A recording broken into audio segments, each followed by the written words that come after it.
وطنوالو سلامونه. مسافر خان یم. خو زمانه کې یو بادشاو نوم ول تاسو ورکه یا عمران خان یا زرداری یا نواز شریف او یا فضل الرحمن کې دې نشي. خو بهرحال مثال خبره کو نو دغه بادشاہ چې بکله سحر راتلو او جامت په کوو کاریګر ته بکیناستو د خپل اهم وزیر کوم چې داغه ساقدار یا اسد عمر یا مفتاح اسماعیل نو داغه نه به دا تاسو کو چې په ملک کې څه حالات دي.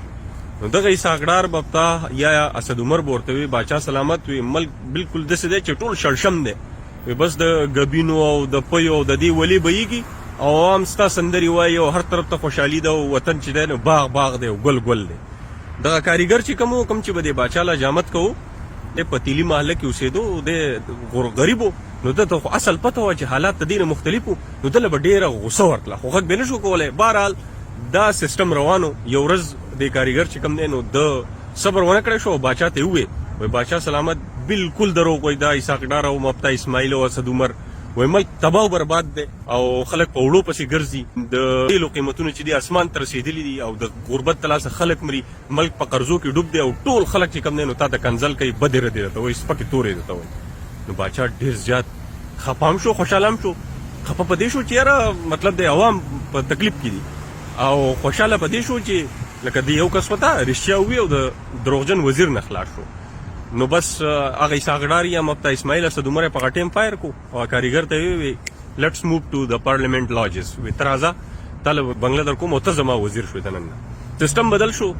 سبانه بدغه کم کاریګر چې د فدرل منسٹر شو د براتلو او بچا به تاسو کو وی صحیح حساب کتاب دی. نو پاوله کې ورته هغه ما رپورټونه مطلب دی چې څنګه ورکوله ویره بس حالات وي خنه دی او وسم خلک خپه دی خو چې وخت تیریدونو رو د دغه کاریګر منسٹر صاحب چې کوم دی نو د رپورټونو خوګه کېده د پر رپورټونو کې هم دی نو شادو غبینو او د پيو او د خوشالو او د دې نغمو مغمو قصې مې شروع شوې.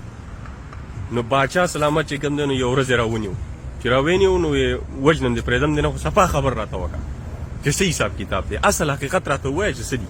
نو هغه ورته بادشاہ سلامت وی اصل حقیقت دا دی چې ملک تاغه تیر شوی حالات نوم خراب دي. خلک چې کم دین یو بل وجنی پر وټای پسې په وړو په بوجو پسې په ټرکونو پسې راهیړه روانه او وی تا ته ټولو شپه ورځ د خیرې هم کوي او کنځلې هم کوي او پوره خاندان د لم کنځي او بدر دې تم او ملک تباہ برباد دي.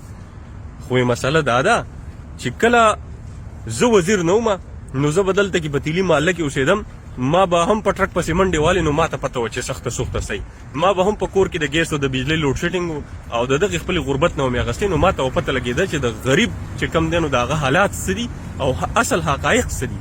خو چې کله تا زه وزیر کړم نو زه د تیلي محلې نه راووتم په اسلام آباد کې درله ښه زبردسته بنګله راکړه په پارلیمنت لاجز کې یا په منسټر سیکرټریټ کې کم ځای کې چې زمونږ افسران پاتې کېږي نو هلته وی نه لوډ شیډینګ نه د روټۍ تکلیف وي ښه زبردسته چې پیڼه سرکاري روټۍ به راتله او نوکر چاکر به ولاړ لوډ شیډینګ نه د ګیس نه هم خبر د پټرولو د بیل نه هم خبر. نو زه چې لکه څه زما د ژوند کې تېرېده نو هغه ما ته رپورټ درکوو نو ما ته خو څه مشکل نه و. زما دغه زړې محلې نه چې کوم دی نو د هغې تعلق کټ شو او زه په پارلیمنت لاجز کې پاتې کېدم او په لاجز کې خو ما ته څه مسله نه وه.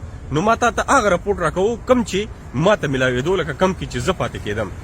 مسله دا ده چې عوامو په تکلیف کې دي حکمران ته پته نشته افسر ته پته نشته جج ته پته نشته جرنیل ته پته نشته. کم چې په حکومت کې زموږ خلک ناست دي باثره طبقات چې دي هغه په ټرک پسې منډه نه وایي چې وړه واخلي. هغه پټرول پمپ ته نه ودرېږي چې یاره ګیس په څو دی او تیل په څو دي د غوړو ډبه په څو ده او د بجلی لوډ شیډینګ څه حساب کتاب دی او سی ان جي ولې بنده شوې ده. دا ټولې خبرې چې کم دي نو دا په عوامو باندې دي. دغه چې کم زمونږ الیټ کلاس دی دا 1% طبقه چې ده دوی ته د دنیا جهان سهولیات میسر دي او که ملک په تیارو کې دی خو د هغوی په کور کې رڼاګانې بلیږي. که په ملک کې وړه نشته خو د هغوی په کور کې به ښه زبردست میدې والا وړی. ملک په بینکرپسي باندې دی خو هغوی ته فری پټرول ملاویږي هغوی ته فری بجلي ملاویږي هغوی ته ټول سهولیات ملاویږي د هغوی تنخواګانې مراعتونه هغه شان بحال دي.